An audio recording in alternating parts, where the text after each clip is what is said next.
Who are these children? Where do they come from? And most unsettling of all, what is their purpose? They arrive without warning, often in the dead of night, when the world outside is silent and vulnerable. They knock softly at first, their voices calm and polite, asking to be let in.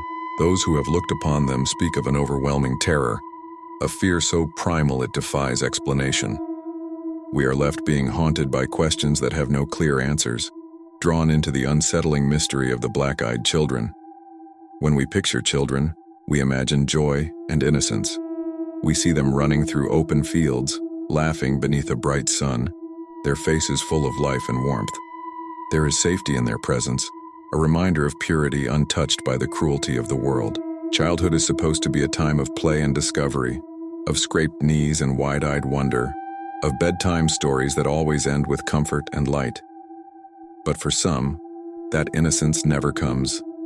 Some are born into suffering, into homes that know only anger or neglect. Others grow up in poverty, abandoned or lost before they ever find love. There are children who live in places where laughter is a luxury, where survival is their only teacher. The world, for all its beauty, is capable of tremendous cruelty. Many children bear burdens they never asked for and never deserved. No child should have to suffer. Yet there exists a darker question. What happens when it is the children themselves who bring suffering? When their presence brings not comfort but terror? It seems impossible to imagine, but there are stories, whispered and consistent, of children who do not belong to this world. Children who knock at doors with cold patience, who appear from the shadows with voices that sound human but somehow feel wrong. Their faces are pale, their expressions empty, and behind their soft words lies something unholy. They are known as the black-eyed children. Thought to appear mainly at night, these entities, if that is truly what they are, have been connected to hauntings, mysterious illnesses, unexplained deaths, and encounters so chilling that those who experience them are never quite the same. Reports of them span decades and continents, from quiet suburbs to lonely stretches of countryside, from gas stations to car windows on deserted highways. No one can predict where they will appear, only that they arrive uninvited, seeking entry into the homes, cars, or even the lives of those they approach. Their defining feature, of course, is their eyes. Completely black, void of color or reflection, they seem to swallow light itself. Witnesses often describe the experience of looking into those eyes as confronting a bottomless pit, a darkness that feels alive. Some say it is as if the children are not looking at you but into you, searching through your soul for something only they understand. They never come alone. More often than not, they appear in pairs. Two children standing side by side, usually around the ages of 6 to 16. They speak in strange rhythms, their tone unnervingly flat, their words deliberate but cold. They ask to come inside, to use the phone, or to wait for their parents. Always polite, always persistent. But their politeness is hollow, mechanical, and the longer you stand near them, the more you feel it. The creeping dread that something is terribly wrong.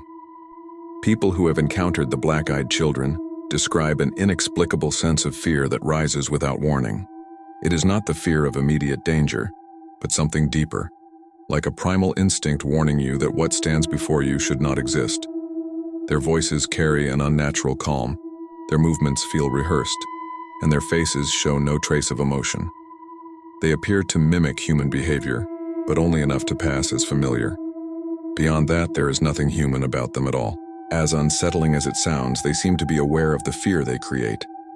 Some witnesses claim the children grow agitated when refused entry, their voices turning sharp, their expressions twisting ever so slightly into something more predatory.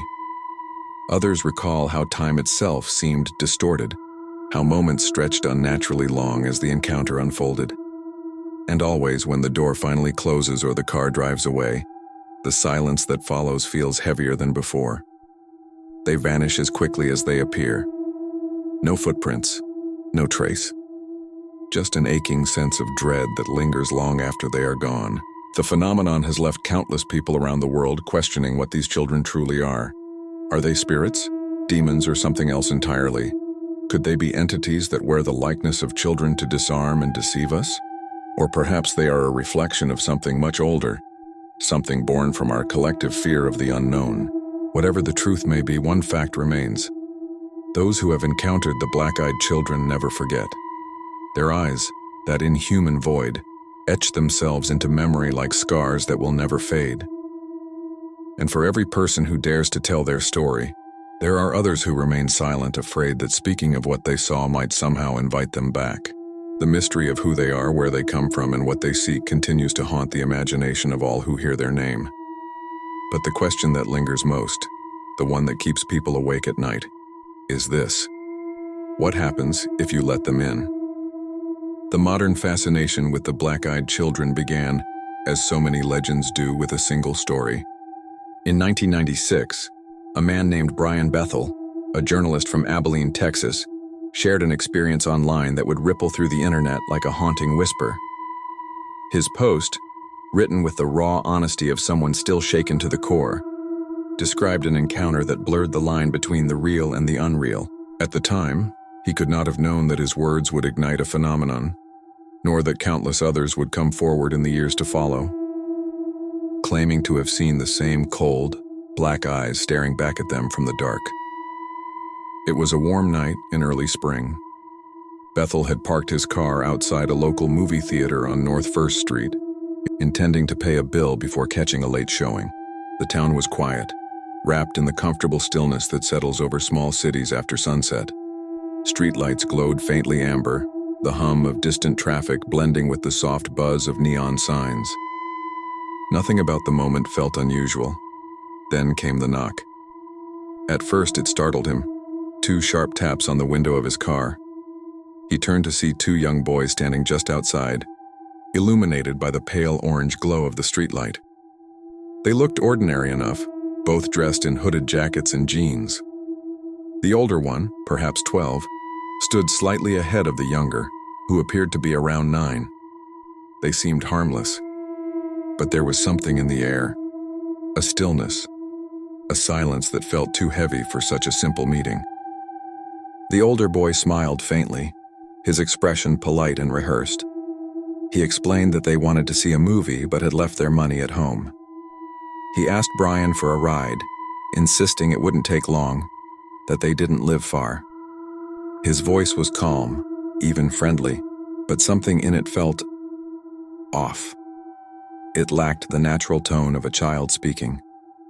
There was no hesitation, no nervous energy. Brian listened, but unease began to crawl up the back of his neck. His instincts screamed at him that something wasn't right, though he couldn't explain why. He noticed how the older boy spoke, as if trying to reassure him, repeating that they were just kids, that they didn't have a gun. The choice of words struck him as strange. Why would children even think to say that?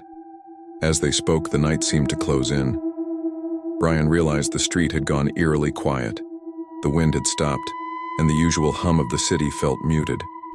Every sound seemed to vanish into the background, leaving only the steady, unnerving voice of the boy. He reached toward the door handle, half ready to unlock it despite his growing unease. But then, something caught his attention, something that froze him in place. He finally saw their eyes. At first, he thought the shadows were playing tricks on him. But when the older boy leaned closer to the glass, the truth revealed itself. His eyes were completely black. No whites, no pupils, no light. Just 2 endless voids. Brian felt a sudden, overwhelming wave of fear. Not ordinary fear, but the kind that feels ancient and instinctive. The kind that tells you to run before you even know why. His chest tightened, his breath caught, and his body refused to move. The boy's expression changed. His polite tone hardened. "Let us in," he said, more firmly this time. "We can't come in unless you let us." The younger boy stood silently beside him, his head slightly tilted, his face pale under the flickering streetlight. Brian's hand dropped from the lock. Every nerve in his body screamed that something terrible would happen if he opened that door. The air inside the car felt colder now. The sense of pressure in his chest grew stronger, like the world itself was holding its breath. He shook his head. The older boy's smile faded. "We can't come in unless you invite us," he repeated, his voice sharper now, almost mechanical. That was enough. Brian threw his car into reverse and sped away, his tires screeching against the pavement. When he finally dared to glance in the rearview mirror, the boys were gone. Not walking away, not standing in the distance. Gone, as if they had never been there at all. Later, when he arrived home, the terror refused to fade. He sat in silence, trying to make sense of what had just happened. Logic offered no comfort. Every detail felt too real, too vivid to dismiss as imagination.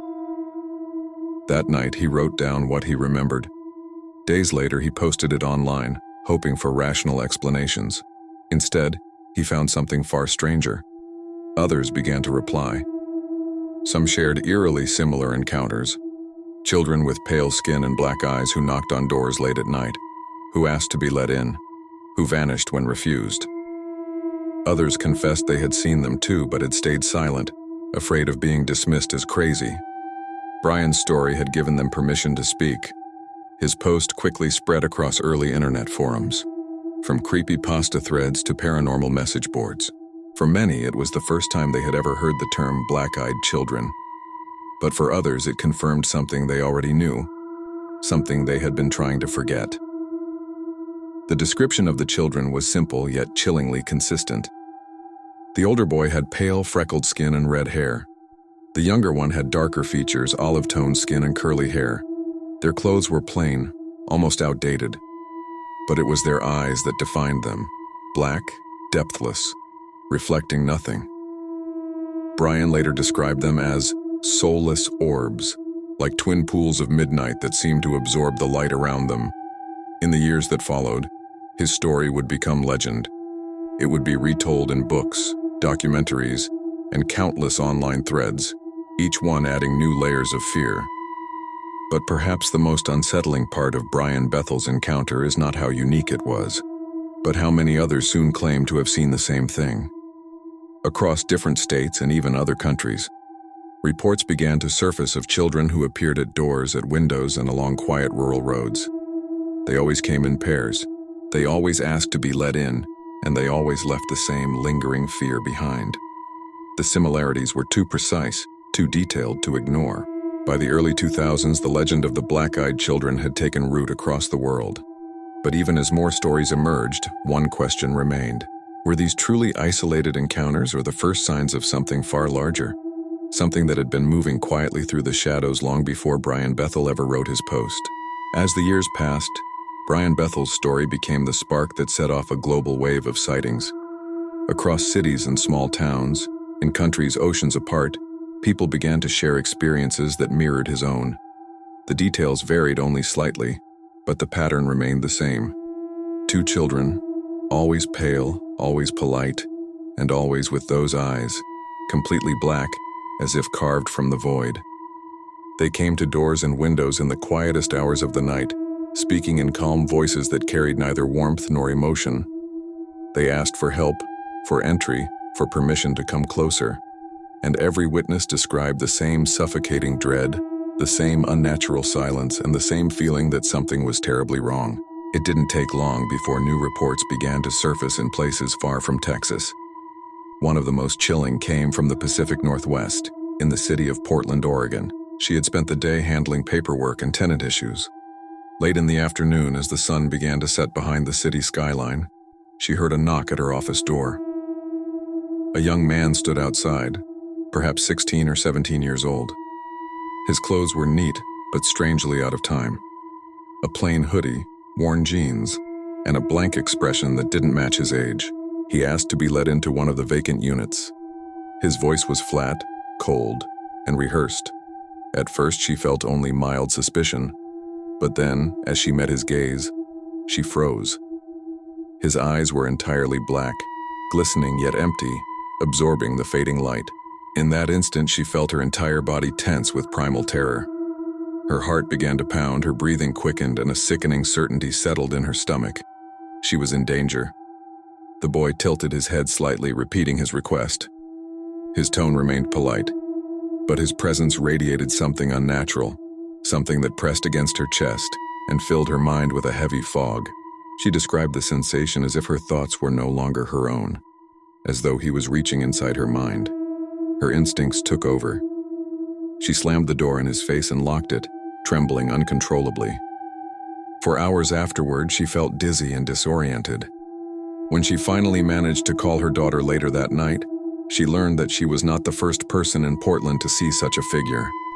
Other residents in the area had reported strange children wandering the streets at night, knocking on doors, standing motionless beneath streetlights.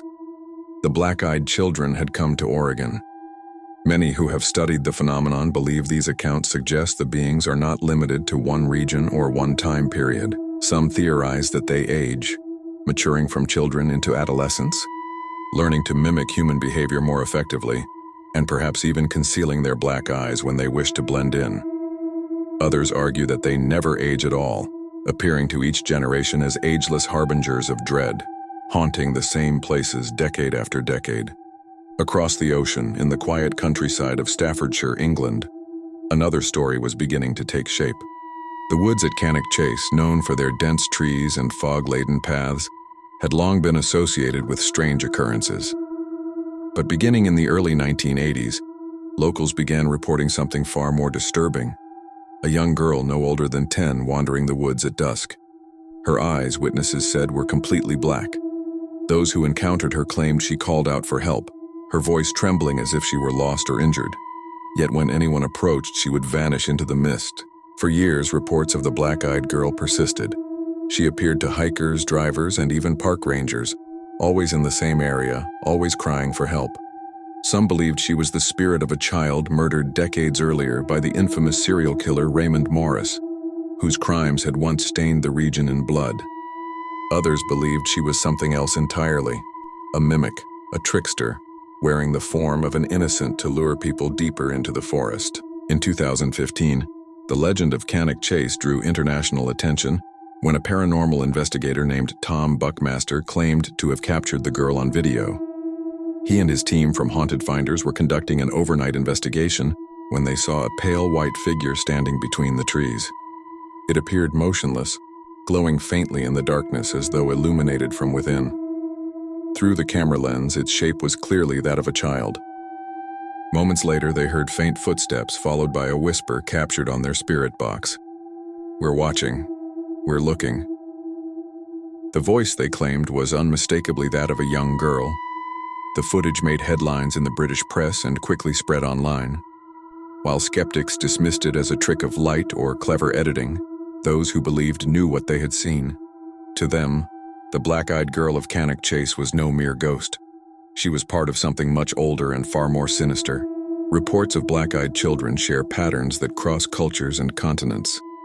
They almost always appear at night, often around 2 or 3 in the morning, the so-called dead hour, when the veil between worlds is said to be thinnest.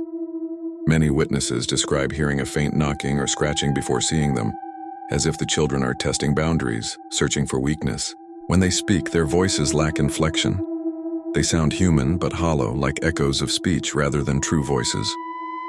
In many cases, witnesses also report an odor accompanying their visits, an acrid sulfuric smell that lingers long after they disappear.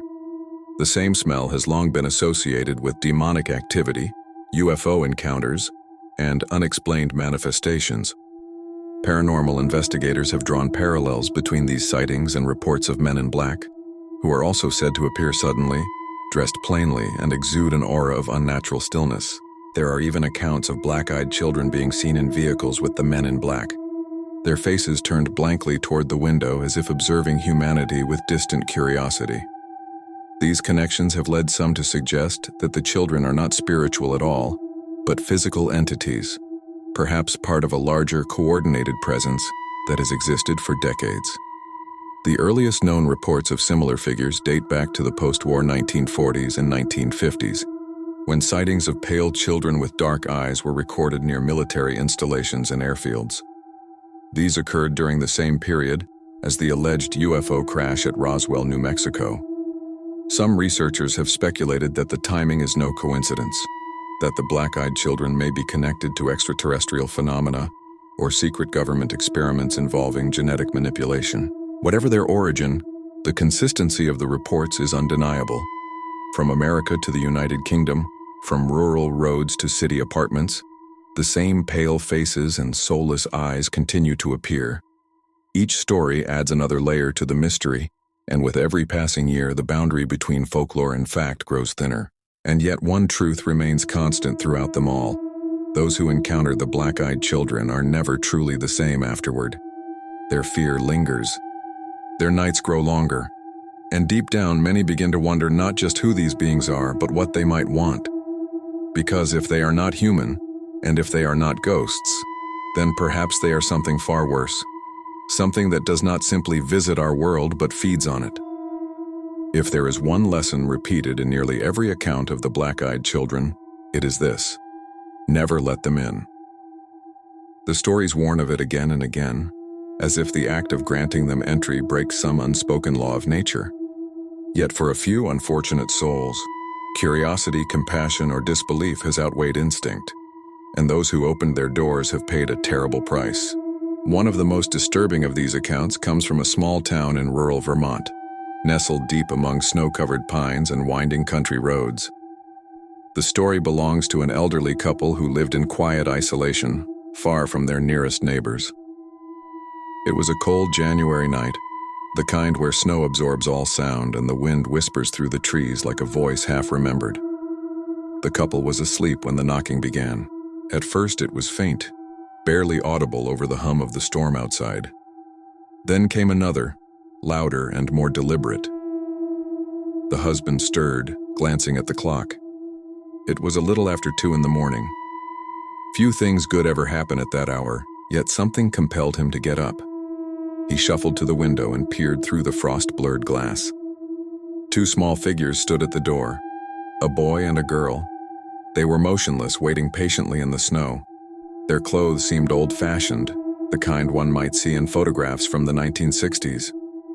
The boy wore a bowl-cut hairstyle beneath a wool cap, and the girl's hair fell long and straight over her shoulders. Neither appeared cold. Neither shivered. Assuming they were lost or stranded, the man called to his wife. Together they opened the door just a crack, the porch light spilling across the 2 pale faces outside. The boy spoke first. His voice was calm, polite, and oddly steady. "Our parents will be here soon," he said. "May we come in to wait?" The woman hesitated. Something about their tone felt rehearsed, the words too formal for children. But compassion won out. It was bitterly cold, and the idea of turning away 2 children in a snowstorm felt cruel. She stepped aside and motioned for them to enter. As they crossed the threshold, an almost imperceptible shift filled the room. The air grew heavier, colder. The house itself seemed to hold its breath. The children stood quietly in the living room, their heads slightly bowed. They did not remove their coats. They did not look around. They simply stood there, silent and still. The husband asked where their parents were. "They'll be here soon," the boy repeated. The girl said nothing, only glancing toward the hallway with a faint, unnatural smile. Something was wrong. The woman felt it first, a prickling unease crawling up her spine. When she looked closer, she noticed how the children's skin appeared too pale, almost gray in the lamplight. The boy's lips were colorless, and when she finally saw their eyes, her breath caught in her throat. They were black, completely and utterly black. No whites, no irises, no reflection of light. It was as if their eyes were 2 polished stones, deep and endless, absorbing everything that dared look into them. Her stomach twisted. She stumbled back a step, instinctively pressing a hand to her chest. "Your eyes," she whispered. But before she could finish, the boy turned his gaze on her, and she felt it, a wave of pressure, like invisible hands closing around her thoughts. Her fear deepened into something else, something raw and ancient. Then the husband swayed. He grabbed the arm of his chair, suddenly dizzy. His nose began to bleed, the dark red staining his sleeve. The woman rushed to his side, but her movements felt heavy, her limbs slow, as if the air itself resisted her. The children did not move. They simply watched, silent and expressionless, their black eyes unblinking. Moments later, The girl spoke for the first time. Her voice was soft, melodic, and strangely emotionless. "May we use your bathroom?" The wife could not speak. She only nodded, unable to resist. The two children turned and walked slowly down the hallway. The sound of their footsteps echoed unnaturally long, fading into silence. Then the lights went out. The house was swallowed in darkness. Only the faint glow of the fireplace remained, flickering weakly against the walls. The husband groaned, blood still dripping from his nose, his skin now as pale as theirs. The woman's heart pounded in her ears. Then from the hallway came the sound of whispering, low, rhythmic, and overlapping like two voices speaking in unison. She couldn't make out the words, but they carried the tone of something not meant for human ears. Then, suddenly, both voices stopped. The children appeared in the doorway, standing perfectly still. Their faces were blank, their eyes darker than ever. "Our parents are here," the boy said in a sing-song tone that sent a cold wave through the woman's body.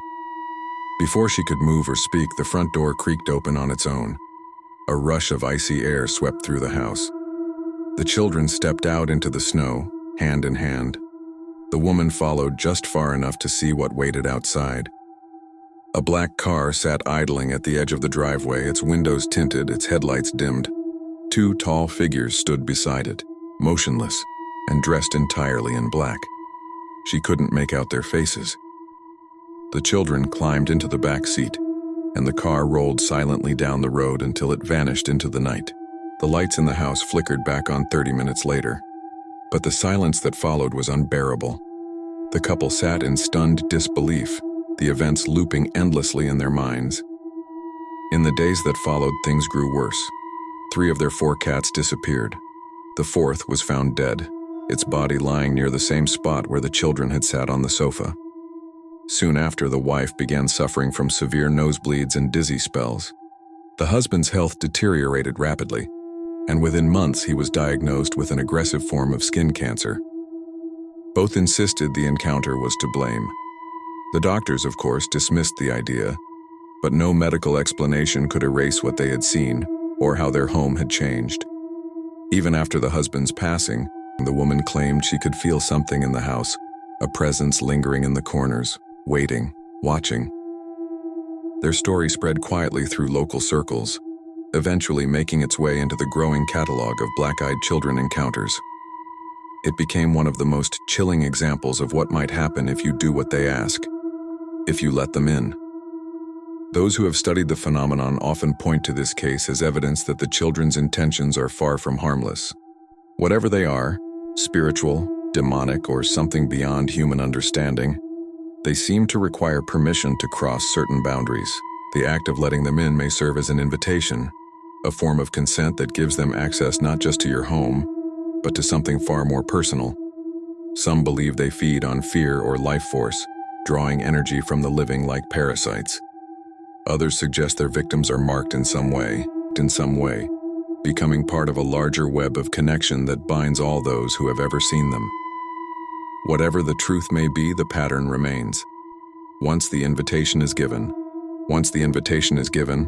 nothing is ever the same again. Even now, as stories continue to surface, one detail echoes through nearly all of them: the knocking, the calm request to be let inside, and the unshakable feeling that something ancient and wrong is standing just beyond the threshold. It waits there, patient and polite, knowing that all it needs to cross over is a single word: yes. For all the stories, all the witness accounts, all the whispered warnings that travel through late-night radio shows and paranormal forums, one question still remains: who or what are the black-eyed children? Their existence is built upon the foundation of fear and fascination. Every account feels too specific to dismiss as imagination, yet too impossible to accept as truth. They seem to appear everywhere and nowhere at once, their presence woven through time like a dark thread. They leave behind no evidence, no footprints, no trace of their passing. Only a deep unease that never fades. Some believe that they are spirits, the restless souls of children who died tragically and now wander between worlds. Perhaps, they say, the blackness of their eyes is the mark of death, the absence of the light they once carried. But even among believers in the supernatural, this explanation feels insufficient. The black-eyed children are not like ghosts. Ghosts do not ask to be invited in. They do not manipulate the living with such deliberate intent. Others have suggested something far darker. They say the children are not the souls of the dead, but parasites of the living, entities that feed upon fear and energy, using the form of innocence to disarm their victims. To look into their eyes, some claim, is to have part of yourself taken, consumed by the void they carry within. The overwhelming dread felt by witnesses may not be fear at all, but a side effect of this feeding, as the life inside them is slowly drained. There are those who whisper that the children are demonic in nature, the offspring of something ancient that wears the faces of the young to gain entry into the human world. The stories of sulfuric odor, the reports of illness and death following encounters, all seem to fit too perfectly with traditional accounts of demonic visitations. The polite, almost formal language of the children mirrors the legends of spirits bound by rules, creatures that must ask before they cross a threshold, that require human consent to enter a home or a soul. Yet there is another theory, colder and more modern, born not from religion but from secrecy. Some have claimed the black-eyed children are not supernatural at all, but the result of human experimentation. The mid-20th century was an era of classified research, of governments and corporations probing the limits of biology and mind control. What if, some theorize, these children were part of such an experiment, subjects whose physiology was altered in ways never meant for the public to see? In the years following the Roswell incident of 1947, strange connections began to emerge between sightings of the black-eyed children and reports of men in black. Both are said to appear suddenly and vanish without explanation. Both possess the same unnatural composure and emotionless speech.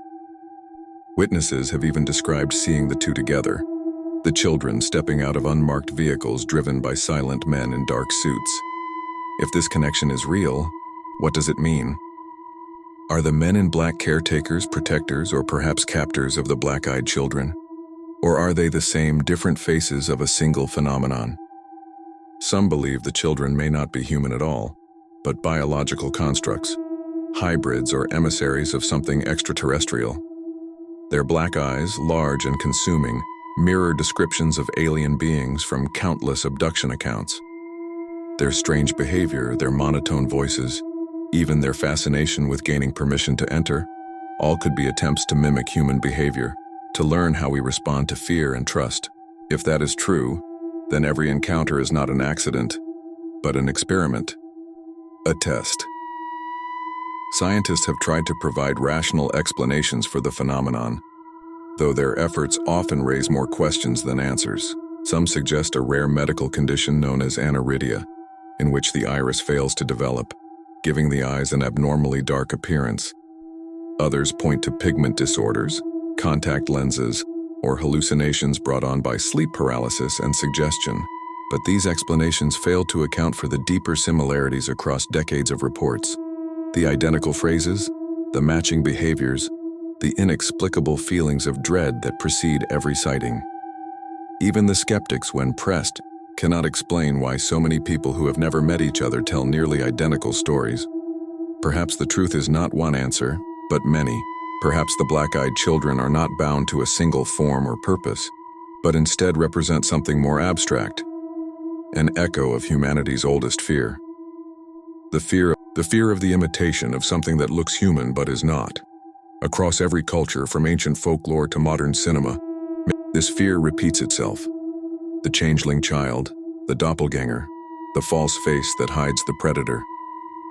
Maybe the black-eyed children are that archetype made flesh, a warning from somewhere beyond, reminding us that not everything that asks for our kindness deserves it.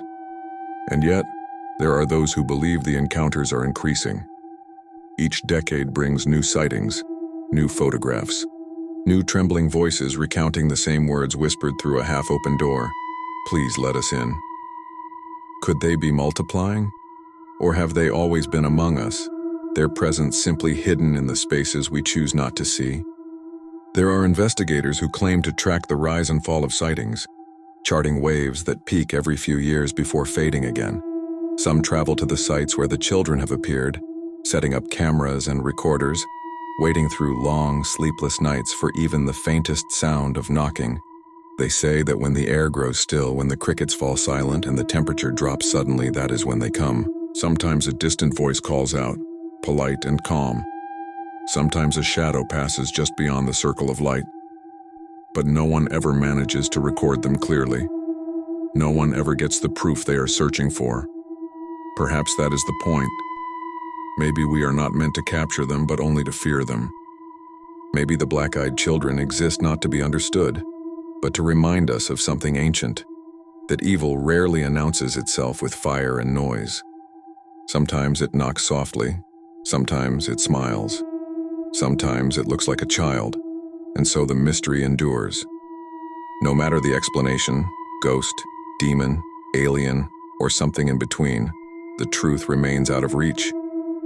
The black-eyed children move through our world like phantoms in the periphery, appearing only long enough to plant the seed of doubt, then vanishing before the light can expose them. Their origin is unknown. Their purpose is unknown. Their number is unknown. All we have are stories, and the quiet terror they leave behind. So if you ever find yourself awake late at night, the world outside silent and still, and you hear a knock at your door, remember what you've heard here. Remember what others have warned. Do not open it. Do not answer. Because sometimes, what waits on the other side is not looking to be let in from the cold. It's looking to be let into you.